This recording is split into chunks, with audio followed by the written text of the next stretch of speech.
Deux ministres sionistes sont attendus au Maroc, dans la foulée de la dernière visite officielle conduite par le chef d'état-major de l'armée d'occupation sioniste. Le ministre de la coopération régionale, Issaoui Fredj, effectuera une visite officielle de 4 jours au royaume, rapporte le petit journal marocain.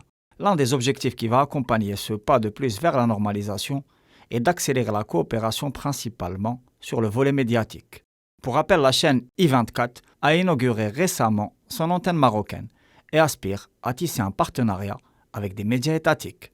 Le vice-premier ministre et ministre de la Justice de l'entité sioniste débutera pour sa part sa visite au royaume demain, avec pour perspective la signature d'un accord de partenariat. La multiplication des visites de hauts responsables sionistes au Maroc annonce clairement la tendance d'une volonté de tisser une alliance coloniale aux allures belliqueuses, mettant la région sur des charbons ardents.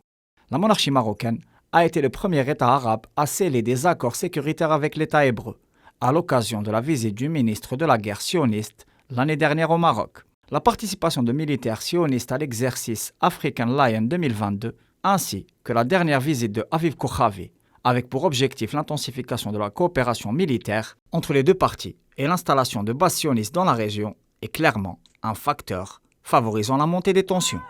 Des allures d'alliance coloniale scellées sur le dos des peuples de Palestine et du Sahara occidental marquent donc la séquence en cours. Cependant, cette perspective risque de se heurter à un profond refus populaire. Pour rappel, la monarchie marocaine vit actuellement une situation de crise multidimensionnelle.